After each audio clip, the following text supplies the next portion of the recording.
And in America, because of the original sin, immigrants can feel somewhat left out or not belonging because it's a black and a white, no matter where you are. If we don't understand the history, whether it's black, white, mixed, or whatever, we're going to be going backwards. And we can see that now, the loss of opportunities around having shared voices. When you come where the majority looks like you don't question so much. But we do know there's colorism, right? So that's where it's the colonization is everywhere in the diaspora. It just may show up in America, it show up as race, whatever, and that's manufactured.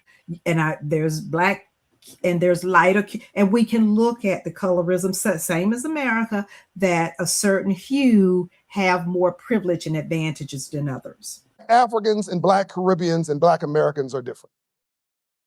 Black Africans and Black Caribbeans are closer, almost identical. They have high, and I'm generalizing now, but generalization is pretty accurate. They have high self-esteem and lower levels of confidence.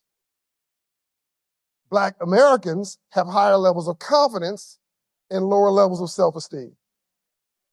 Because of slavery lasted here longer, it was turned into a business, and it was an intentional desire to destroy your spirit, because if they had this black man here, coming here with all that build and all that bronze from, by the way, they say they went to Africa, oh, we're dumb, we're stupid. Knock that off.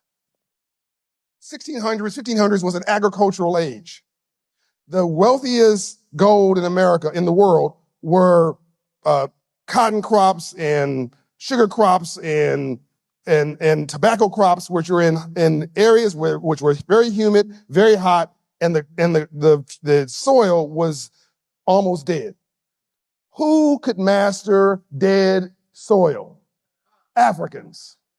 So they went halfway around the world to find the geniuses of the soil. They brought us halfway around the world because we could build wealth for them and income. But they didn't need this brother's attitude. They needed his body. So they separated from his family, so he had no hope. They abused his wife and held him down so he couldn't protect her until he gave up his self-esteem. Now he's just machinery. So now, 400 years later, we never healed. So if I don't like me, I'm not going to like you. If I don't feel good about me, I'm not going to feel good about you. If I don't respect me, don't expect me to respect you. If I don't love me, I don't have a clue how to love you. And here's the big one. If I don't have a purpose in my life, I'm going to make your life a living hell. Whatever goes around, comes around. So we have high confidence, Jerome, because we've competed and succeeded against all odds in the biggest economy on the planet. So we have high confidence because we're competent, but we have low self-esteem, which is why you have crab in the barrel. It's why somebody's sitting there going, what is he talking about? My life? Why would anybody have anything with something positive to say right now? So if you got a problem with me, you need to check yourself. I don't even know you. So, as Quincy Jones once said, not 1 ounce of my self-esteem depends on your acceptance of me. So it's okay if you don't like me, I like me. Now, Black African, y'all, come on now, we having church in here. Now, Black Africans and Caribbeans experienced slavery lower for a shorter period of time, and they experienced family structure and role modeling for a longer period of time. The mayor was Black. The governor was Black. The premier was Black. The dentist was Black. The barber was Black. The thief was Black. Everybody was Black. Together families. So they have higher self-esteem, but they have lower confidence because they didn't succeed in a market economy. It makes perfect sense. So that's why when Black Africans or Caribbeans come here, within 2 or 3 years, they're killing it. Yet the Ethiopians in Washington, D.C., they're at the Park Hyatt parking the cars. Within a couple of days, they've hired the buddies to be valets. Within a few weeks, they're also the taxi drivers. Within a couple of months, they put the money in for an Uber car. Now they got a Black car. Now they got 3 Black cars. Now they live together. Now they have their entire staff in the front of the lobby, They have the valets, they got the taxi, they got the Ubers, they're willing to rent you an apartment if you want one.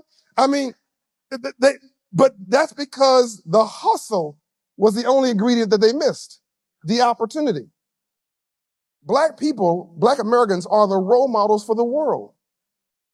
But we've got a little bit confused because we think that's enough. We're also depressed.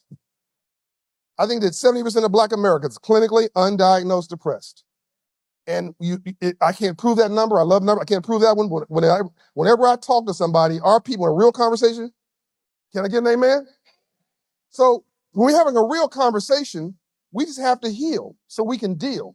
Now, if we can heal, which is real wealth, and heal ourselves and love ourselves, now we can have a relationship. Now, in a relationship, it's the only time where it should be multiplication and not math. So if in a relationship, if 2 + 2 does not equal 6, 8, or 10, what are you doing? If you're not better together, what are you doing? When you go to the club tonight, what's tonight? Tonight's Saturday. When you go to the club tonight, what's tonight? Friday. Entrepreneurs, we work 18 hours, they keep getting a job. We can work 18 hours and 6, and we have a nap for 3 hours, for 6 hours, that's it. So yeah, I don't know what day it is. You go to the club tonight? Oh man, she's fine. Oh, he's so handsome. What's your name? Oh, what's your credit score? And I'm only partially joking. After the looks fall away and the body falls away, that's your business partner for life. 2 + 2 should equal 6, 8, or 10. If you're not better together, what are you doing? So this thing we're talking about is self-esteem is the entire ball game. If we can't fix this, we're done.